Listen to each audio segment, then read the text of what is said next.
let's break the mold. Chasing the stories yet untold. Passion ignites like a blazing fire. Knowledge takes us higher, higher. Out of the box where the wild ones play, we see the game in a whole new way. Living loud, hearts in motion. Sports with soul, pure devotion. The field's alive with endless dreams. We're more than stats, we're the in-between. A slam dunk thought, a touchdown mind. Out of the box every time. No limits, no chains, no walls to climb. We're rewriting the rules in real time. Out of the box where the wild ones play, we see the game in a whole new way. Living loud, hearts in motion. Sports with soul, pure devotion.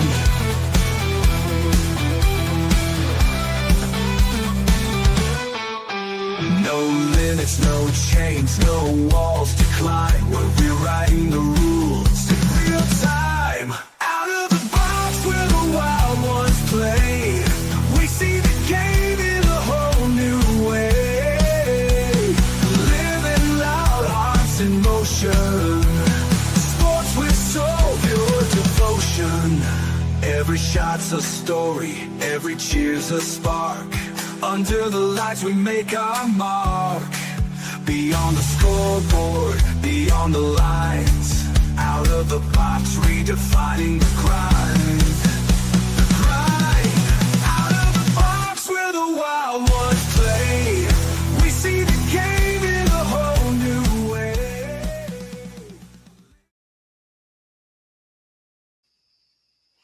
Hey, what is going on, everybody? It's Paul Spencer. I'm out of the Box Sports Entertainment.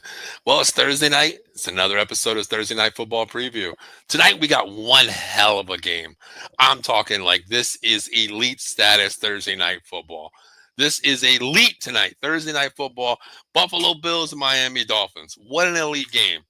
Now, seriously, who the hell am I kidding, honestly? On paper, this is a one-sided game. Buffalo 2-0, Miami 0-2. You're talking David versus Goliath on paper, but I'm not going to be biased and say that this is going to be a 50-0 game. So let's talk about it. Let's talk about this game 100% here. All right. Well, Buffalo, we already know is 2-0. They're at home this week. Excuse me. Michael checking in already said Bills smoke Miami. Hey, I agree. Yeah, this is like in a Ric Flair voice, you or something. That's Adrian. That's what the damn Miami Dolphins need tonight. They need like Rocky Balboa status tonight because this game could get out of hand, Michael. I mean, this is this really a Thursday night worthy game? Honestly, let's talk about it. Buffalo Bills, man, 2-0. The very first week they played Baltimore, and I'm talking what a way to open a game up. 41-40, an elite game between Baltimore and Buffalo. Josh Allen, that game was insane. 33 for 46, 354 yards, 2 TDs, and just a leadership that came back that game. James Cook really didn't have the greatest game of week 1. Week 2, James Cook, it was all about let him cook. James Cook, had a great game, 21 carries, 132, 2 TDs, looked insanely good, +1 through the air as well. So Buffalo on paper, man, they're just the lead. I mean, you look at their roster, which we're going to talk about both rosters here, of course. Mike, I agree with you 100%. This game is not worthy for a Thursday night. We always use that word flex the game. Why can't we flex this game? I mean, I understand it's a division game. I get that. But this is like a varsity, the other varsity team didn't show up. You just got to play the freshman team. That's what it feels like to me. But, we still are going to talk about it. We're going to talk about it here, We're trying to come up with a way. Let's all come up with a way how we feel Miami could win this game. There's got to be some way. I mean, what if Buffalo doesn't show up? What happens? I mean, then they possibly win. But let's talk about the roster here. Let's go over the Buffalo Bills because, listen, it's all about their offense right now. Okay. Quarterback, of course, Josh Allen. I mean, this guy is lights out. 33 for 46 week 1. And, excuse me. Oh, my goodness.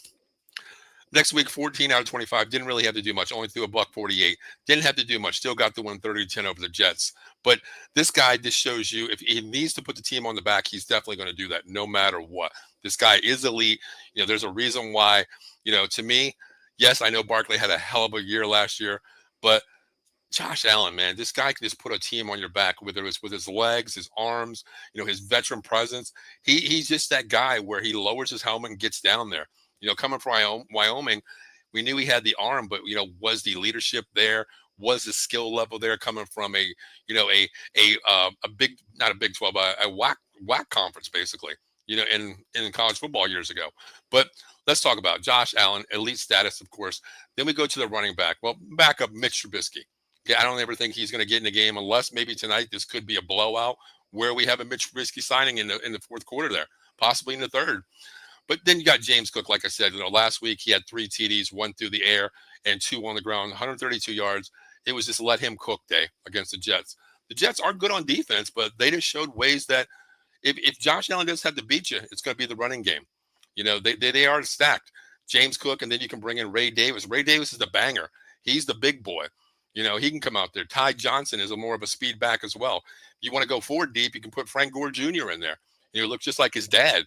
There's a possibility where Ray Davis, Ty Johnson, and Frank Gore Jr. get in this game tonight.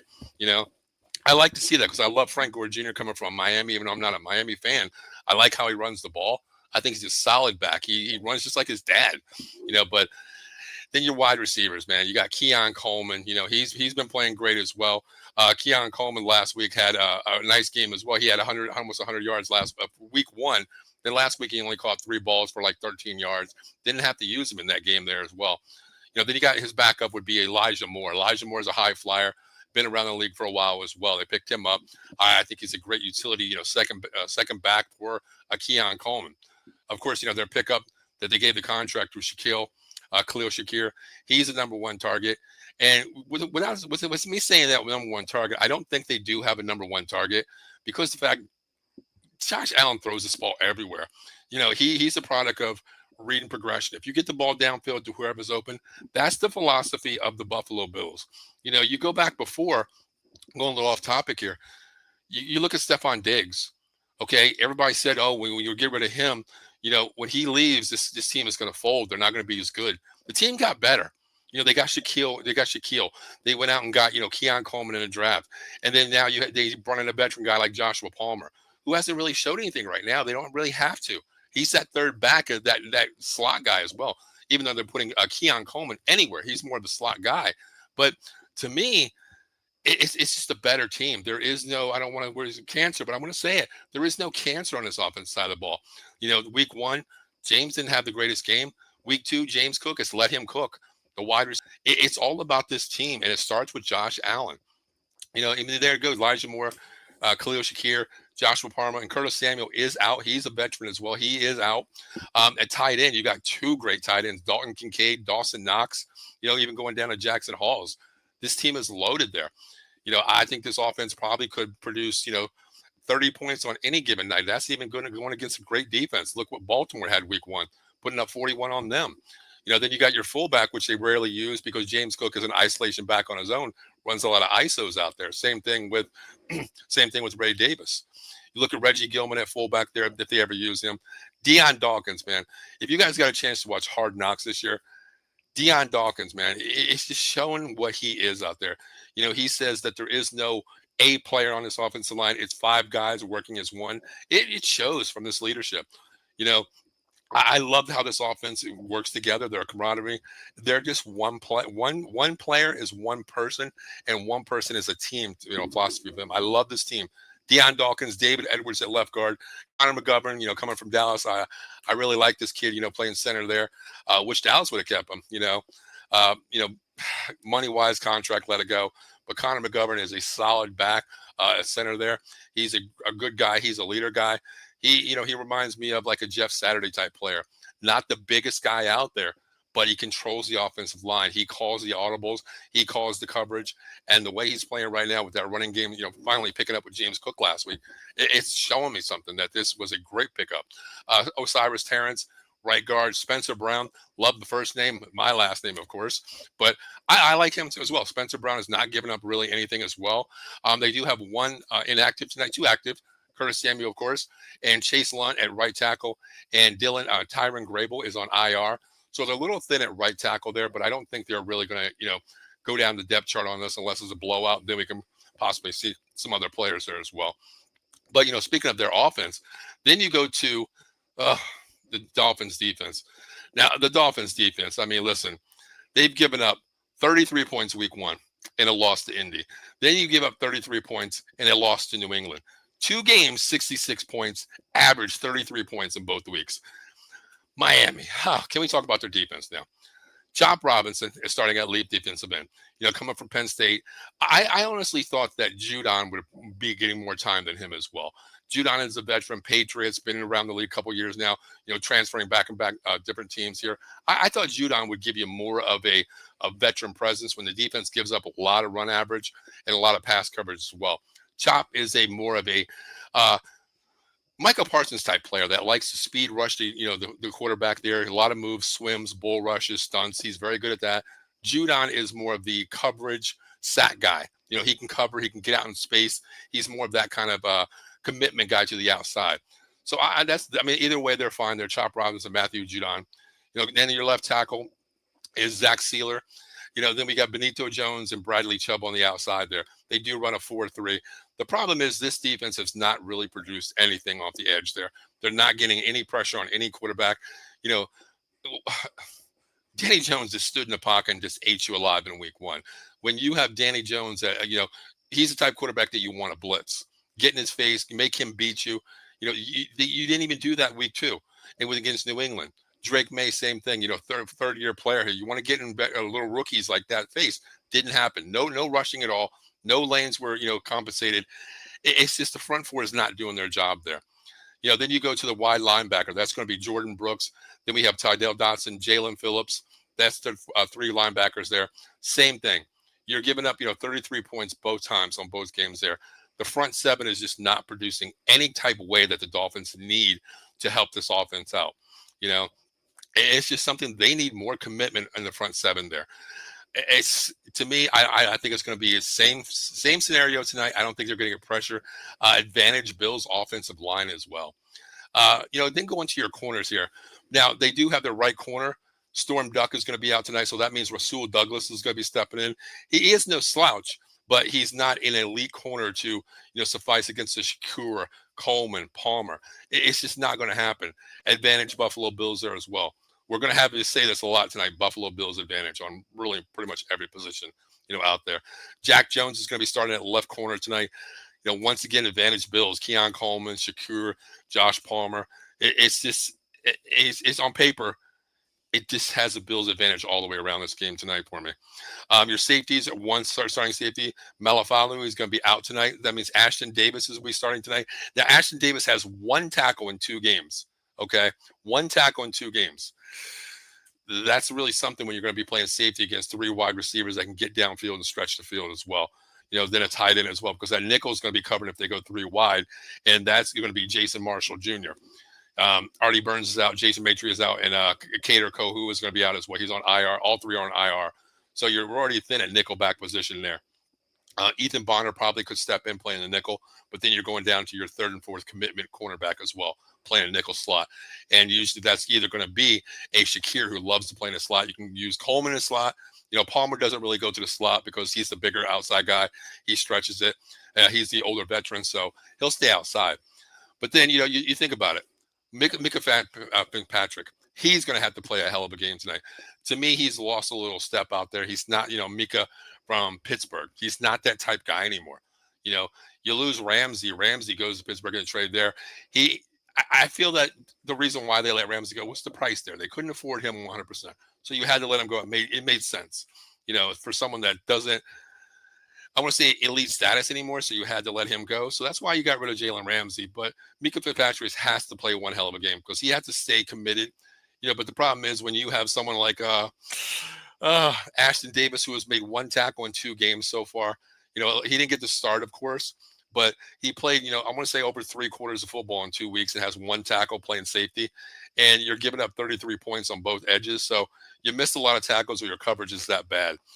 So to me, it's all around Buffalo Bills advantage on the offense. I just don't see how this Miami Dolphins team can compete with the team like the Buffalo Bills on offense. It's just advantage on paper, but I know the game's not played on paper. I know it's on the field here, you know. So we'll see. But let's flip it over here. Let's go to the Bills defense versus the Miami offense here. Now, the puzzling thing is this. I do want to get a couple comments real quick. Michael also says, "I am hoping Miami fires their head coach who was horrible." Yeah, McDaniels, man, I don't know what the hell McDaniels is thinking. To me, he looks like the young nerd coaching football. I like his plays, but to me, you know, I'm a Cowboy fan, and when we had Kellen Moore, the verbiage is a little bit, I want to say, high profile, high lingo. You have to tone it down because Tua to me is just not the. I don't want to say. I'm going to say screw it. I'm going to say more not a competent quarterback where you get up there and you can read, a terminology of a full blown paragraph. He's not that guy. You got to turn down the lingo to make it QB friendly. McDaniels is that genius on paper, innovative, but his offense just doesn't relate to the Miami Dolphins of quarterback number one. Um, Michael also, I did ask this question: how can Miami actually win this game? The only way Miami wins is if Waddle and Hill have to go off. That is 100% true.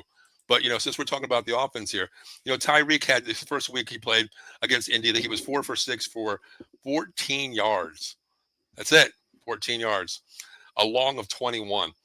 Next week, Hill had now last week he did play a lot better, 6 targets, 7 catches, 104 and 1 TD. He did stretch the field. They finally found him, and it's still a loss. They look a little bit better against New England, 33-27 there. But then you go to, Jalen Waddle. Now, Jalen Waddle did find the end zone as well last week. But the problem is it the O-line not giving him time to get the ball downfield? Tua, we know he's not going to run anymore. If he runs, that's a mistake. We know he should be playing, with that cone head, that big bubble right now, of course, but he should have a double bubble on him because he gets injured so frequently. But you're right, Tyreek Hill and Waddle have to go off. I'm talking like go off 100 yards, both a touchdown each at least. At least that gives you 14 points on paper because this game here, you're going to have to put up 30 to 40 points probably to beat Buffalo. That's the only way I can see this happening. But Michael says on 3 fastest, Buffalo team will have to make big plays. I say ball control and keep Josh. That's the thing. But the problem is, Michael, is one thing. I went back and I watched a couple games before I was doing this show here. And here's the thing with me. Devin Achane, Jalen Wright. Jalen Wright, they got in the draft this year. Ollie Gordon coming from Oklahoma State. Nice running back as well. You have Alexander Madison, who's a journeyman back. He's played for many with teams, the Minnesota Vikings as well. Achane. You got rid of Mostert, who shipped off to Los Angeles, Los Angeles. I'm sorry about that. The Las Vegas Raiders. Now, Achane is not that solid back that can give you every carry, every down. He's not a bell cow guy. He is more of your NASCAR sprint running back. His stats so far, week 1, barely even played in week 1. Got shut down last week. He had 7 for 55 yards, and in a loss as well. But he is not that bell cow. You have to control the line of scrimmage on this game here, especially playing the Bills. And Michael, you're 100% right. You have to control time on this clock. You can't let this Buffalo Bills team come out here and put points on the board. Because if they misfire one time, they're not going to misfire twice. They're putting up points on you no matter what. You're already banged up on defense. That's the thing with the Buffalo Bills. They can score. They can score with the best of you. They find ways to win. If Josh Allen doesn't have to throw the ball, it's going to be James Cook, Ray Rice. It's going to be them to find a way to win. If it's not the running game, it's going to be the wide receivers. And we know they're loaded. But then you look at this offense led by Tua. Okay, Zach Wilson, we don't even have to talk about him as a backup. Quinn Ewers, out of Texas, he's out. So your quarterbacks are Tua, of course, and Zach Wilson. Are you really that bad off? If Tua goes down, then you have Zach Wilson. It's probably the same scenario. 2 quarterbacks that are basically lost with this offense. Devin Achane, I already talked about. He's not the number 1 back. He needs another back to show up. Jalen Wright. I thought he was going to be the back when Miami drafted him in the draft. I thought he was going to be probably the starter. He's more of a big, solid back, a running guy that runs between tackles. Achane is that guy. You look at Detroit, you look at Montgomery, and you look at Gibbs. Achane is the Gibbs. Okay. Right is the Montgomery, more of the north south. And of course, just like HN, he's the east west guy. You have to go with what's better for you. I like to see a two back set with this team here. That's what I would like to see. You can either fake Jalen right up the middle, run a toss out to HN, get him outside. Speed prevails. But then again, saying speed prevails, it doesn't relate because Miami's 2-0. They are pretty much one of the fastest teams in the NFL on offense. So that doesn't really relate to on paper being the fastest and being the better team on the field. But then this is where it gets me kind of crazy here. Michael, you mentioned Tyreek Hill and Jalen Waddle. What is the issue? I mean, last week, Tyreek finally found the ball. He got in the end zone. He had over 100 yards last week. He looked, solid. But the thing is, one is always missing. It's either Tyreek Hill or Jalen Waddle. They can't put up games where I know there's only one ball to go around, but then again, you think, great quarterbacks find wide receivers wide open. On the opposite side of the ball, Josh Allen. You can never bet on a wide receiver being the most yards in the game for Buffalo. It could be Keon Coleman. It could be Shakir. Hell, who knows? It might be Josh Palmer. It might be Dalton Kincaid. It might be Dawson Knox. We don't know. He reads his progression and finds who's ever open. That is a team philosophy. Tyreek Hill, if he doesn't get the ball, well, I'm not going to run my full route. I'm just going to slow it down a little bit. The cheetah comes down to be a turtle. Next play, Waddle. He's only celebrating when he waddles into the end zone and does a little waddle dance. That's the only time you see him. To me, this is a head case team where it's all about divas and individuals, but that kind of suits them because they are in Miami. High profile, city down there, the glitz and glamour of lifestyle. But this team just can't put it together. I just don't understand the wide receiver room on this one here. You do have Nick Westbrook and Hyra. He's playing as well. You have D. Eskridge. Ty Washington is out. There is really no depth on this wide receiver room other than Tyreek Hill and Jalen Waddle. Malik Washington is okay, but he's not that solid third back that you need in a slot. Tyreek is the best slot guy out there when he's on. But like I said, you have Tua throwing the ball, who's not a accurate quarterback. You take away his running game because that's the thing. Before he could beat you with the legs, but how many concussions has he had? I can't probably even count that high, honestly. I hate saying it, but he's one tackle away from being retired, due to injury, concussion protocol for the rest of his life. And I don't want to see that. I like to see him be a better quarterback in the pocket. But then you go to the offensive line there. It doesn't really help you out. Darren Waller is going to be out tonight. Julian Hill and Tanner Connor will be playing at tight end. I can see this team having a lot of 12 personnel on offense here. 2 tight ends, of course. But then you're light. Julian Hill and Tanner Connor, you're losing Darren Waller, who, has been hit or miss in the NFL, but you're light there as well. Now, Alec Ongold, the fullback, I do see him playing a lot tonight because I think you're going to have a pass protection to help out when your offensive line has not been the greatest as well. You're giving up 33 points a game here, But here's the thing. Patrick Paul is playing at left tackle. Josh Savivana, Aaron Brewer, Keon Smith, Larry Borom. Now, these are your offensive linemen. None of these names are household names that we can just say, wow, this dude's elite. They're not. They're not really elite at all. Your backups, you have Liam Ankenberg. He's going to be out tonight at left guard. You have Austin Jackson on IR playing right tackle. Andrew Mayer, the third back at center. And James Daniels is their third right guard. They're all out. Then at left tackle, you have Kendall Lamb. He's going to be your backup just in case Patrick Paul goes down. You have Yodi Cascuccia and Jermaine Afidi. They're on IR too. So just on the offensive line right now, you have 6 players on the IR. You went out and got Cole Strange from the New England Patriots. I think he should be starting over Keon Smith. To me, there's an issue there where you have a veteran presence on the offensive line that you need out there. I think Cole Strange, 27 straight games starting, I think he should be starting over Keon Smith. Honestly do. But that's Mike McDaniel's out there, the genius head coach for the Miami Dolphins. But like I said, I didn't say they run a 4-3, of course. Now you go to the Buffalo Bills defense. They are no slouches, even though they gave up 40 points, in week 1, and the next week you give up 10 points. It's a great defense where Sean McDermott, who loves defense, preaches it and can change the philosophy for the week. And it showed you from week 1 to week 2, giving up 40 points and then giving up 10 points the next week. I know Baltimore and the Jets are 2 different, team looks, but a head coach, prevails and finds ways to change and adapt week to week because the NFL is week to week. Of course, we know that. But now The Baltimore, I'm sorry, Baltimore. Baltimore's on my mind. Can't wait for that Monday night game next week. They do run a 4-3 defense, which I love for this team. Greg Russo, a left end. Then you have Ed Oliver, who is out tonight. And then now this is kind of interesting here. I did see the inactives tonight, but I'm curious to see how McDermott plays this as well, because at right defensive tackle, Ed Oliver's out. Ojingbo is going to be suspended, and Dwayne Carter is on IR. So this is where I kind of feel that McDermott has a big thing to change tonight. Dewan Jones is going to be playing right tackle, right defensive tackle. T.J. Sanders, Deion Walker, Joey Bosa on the edge, Savon Solomon, Landon Jackson is out. I'm curious to see how Sean McDermott releases that left tackle, because you don't have a starting left tackle tonight. You're down 1, 2, and 3. You're looking at 4 off the depth chart. Possibly maybe moving Daquan Jones over to that left, and then you bring a Javon Solomon into that slot there as well. Or do you kick him, just keep him on the outside and not move him inside? TJ Sanders, possibly. I'm thinking Daquan Jones and probably TJ Sanders will be playing on the defensive line. Deion Walker is that young guy. He could probably get in there, but I don't think he's ready to play a full, 60-minute game there. So I'm kind of curious to see how they react on that defensive line, because you're missing 3 left tackles, which is huge on the defensive line, especially when you're playing a 4-3.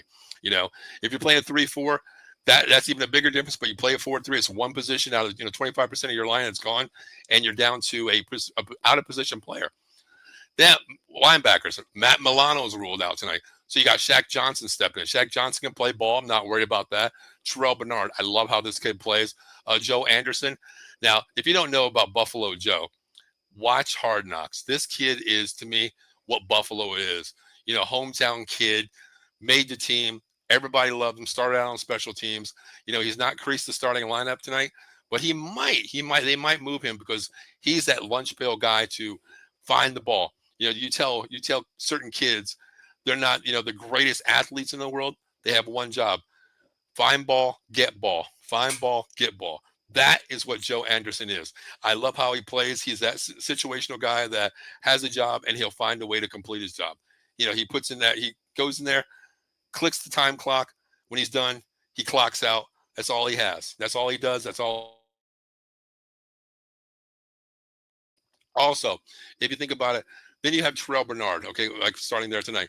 Then Dorian Williams is going to be their strong linebacker. I love their linebackers there. They're a good presence there. There's corners there, Tre'Davious White. I love how he plays. He's solid. Christian Benford's going to be starting tonight. I think they're 2 solid cornerbacks there. Safety, Taylor Rapp, and then you have Cole Bishop. Cole Bishop is a hard hitter. Taylor Rapp, we know what he can do. I have all advantages all on Buffalo, both sides of the ball tonight. I think this game could get out of hand early. I'm feeling probably going to be a Mitch Trubisky signing, probably early fourth quarter. I'm thinking James Cook gets out there, gets his business. Ray Davis, solidifies him coming in, expels him. But then I think Ty Johnson gets in there too. I really want to see Frank Gore get in the game, Junior. I love how he plays. But the keys to the game to me are there is no key on Miami's side. I think Miami is just trying to find an identity. Great wide receivers, mediocre quarterback play, mediocre coaching. Defense is banged up. They give up 33 per game, only averaging, 17 points a game so far, 8 and 27. Last week they looked a little bit better. But Buffalo is that team that can get out there and run with you. They can play D against you. They find ways to win. So I feel Buffalo wins this game tonight. Now, I looked at the I do a lot of draft, betting on multiple platforms. I usually use Caesars and MGM as well. Those are my big 2 in DraftKings. I was curious because it started out at 12.5. And last I looked, going up to the game right now, it was about 15 minutes. Miami is a 13.5 point dog. Do I take the 13 points? I mean, NFL 13 points. You really think no team's going to get blown out by 13, right? Well, I think the line should be at least 13, possibly 14 to 15. I think Buffalo is that type team. This is a division game, so we see that. A lot of games I do stay away with. I bet a lot of college games. Backyard brawl, West Virginia, Pitt. Pittsburgh was favored by 6. West Virginia goes there and beats them. Boom, very simple. It's a rival game, division game, same as the NFL. But when you have a division game that's one-sided, lopsided, I got to go Buffalo here. we did a prediction show on earlier today, NFL Weekly, and I had Buffalo dropping 40 and probably Miami hitting around 20. So I'm going to stay in that category tonight. I'm going to go Buffalo 41, Miami 23.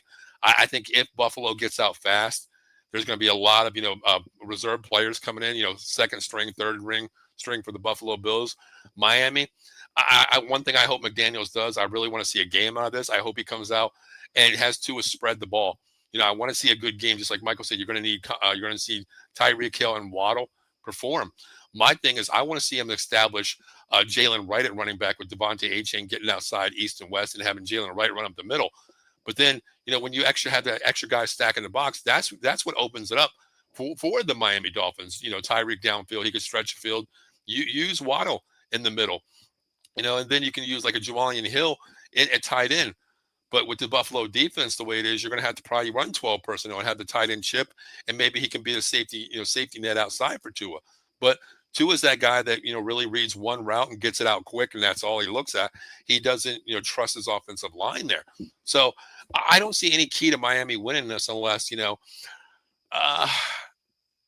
Michael said all three facets of the game had to make big plays. I don't think if you get one stop on Buffalo, I don't think they're the team to just need one stop. You're going to need to keep the Buffalo Bills offense off the field. You're going to have to. This defense has to step up.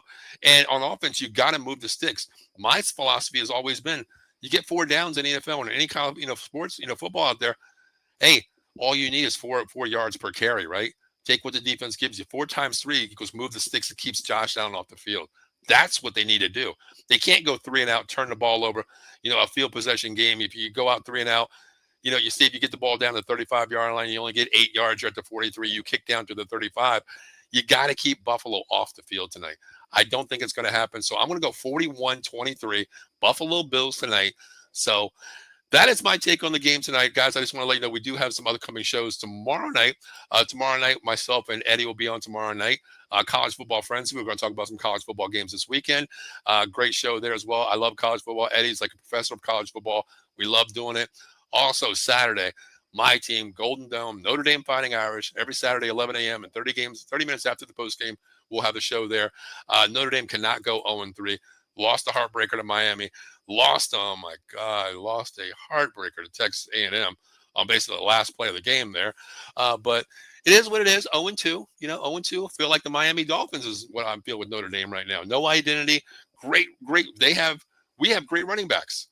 They have great wide receivers, but we're not using them correctly. We're not using them. So kind of feel for him. Marcus Freeman is a good head coach, but he needs to put this team, Den Brock needs to put the team in an identity mode, find out what we are, passing, running, but we got to figure it out. And also, coming up, starting the week off, every Monday night, we have the Sully Squad. It's a Philly thing. Philadelphia, all sports, Flyers, Eagles, Phillies, who just clinched. Congratulations, Phillies out there. They just clinched the division there on the Red October coming up for the Philadelphia Phillies as well. So make sure you check us all out, guys. We're everywhere. And also our proud sponsor, Jason Fine, 1-800-HURT-123, Attorney Big Al, motor vehicle accident, slip and fall, workman's comp, personal injury claims, 3 convenient locations throughout Pennsylvania and New Jersey. First in New Jersey, it's 3 Greensboro Lane, Philadelphia, PA, out of Pennsylvania, 1628 JFK, Pittsburgh, 500 Grant Street, Suite 2900. Make sure you reach out to Jason Fine, 1-800-HURT-123 for all your legal needs. And make sure you mention those magical words, Out of the Box Sports Entertainment. And I guarantee you it's always no recovery, no fee. With those magical words, it's 33 1/3%, because here, your family with Jason Fine, great guy. I've known him for over 30 years, my former boss, and I still actually work for him. So sometimes if you call that number, you might even get me on the phone. You never know. And we'll see. So, guys, my name is Paul Spencer. Make sure you follow Out of the Box Sports Entertainment, Facebook, YouTube, Twitch, Twitter. We're everywhere. Over 16 shows per week. If you like what you see out there, and if you ever want to start your own show, hey, listen, here's my name right there, Paul Spencer, 215 at iCloud. Reach out to me. We'll try to make it happen. If you love sports, you love entertainment, reach out to us. We can make it happen here. I've been doing this for 3.5 years now, and we have over 1,300 live shows on the network. And also make sure you follow Out of the Box Sports Entertainment, Facebook, YouTube, Twitch, Twitter, TikTok, Instagram, live streaming 7 days a week. And guys, listen, if you want an energy drink out there, you got to check this out. W Energy. It gives you no jitters is all. It's an energy drink, no jitters. It's not like that Amp. It's not like that crazy stuff Monster who gives you those shakes. This stuff right here, W Energy. Make sure you check it out, www.w.gg discount. And make sure you use the Batcave promo. That's Ken Fry's promo. Make sure you use that as well. Guys, I'm telling you, I've tried it, and it's actually really good. No jitters. And last one, our new Twitter account is at Box Sports ENT for entertainment. Our other one, we had over about 35,000 followers. We got hacked on it for some reason, so we had to start it. Let's build that up together, guys. So once again, guys, my name is Paul Spencer. I appreciate you guys checking in. And I got it. Buffalo Bills 41, the Miami Dolphins 23. So, guys, I'll be back on tomorrow night, and I'll be back on with the Monday night game. And that's going to be a banger. You already know that game right there. Huge game, Baltimore Lions. Find me Monday night, and we'll talk about that Monday night preview as well. My name is Paul Spencer. Thank you for checking us out, and I'll see you guys then. Enjoy the game.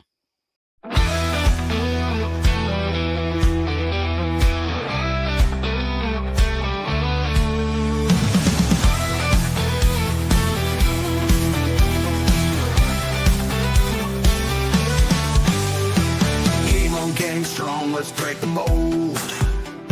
Chasing the stories yet untold. Passion ignites like a blazing fire. Knowledge takes us higher, higher. Out of the box where the wild ones play. We see the game in a whole new way. Living loud, hearts in motion.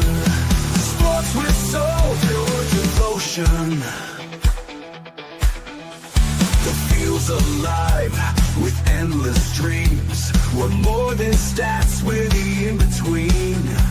A slam dunk thought, a touchdown mind.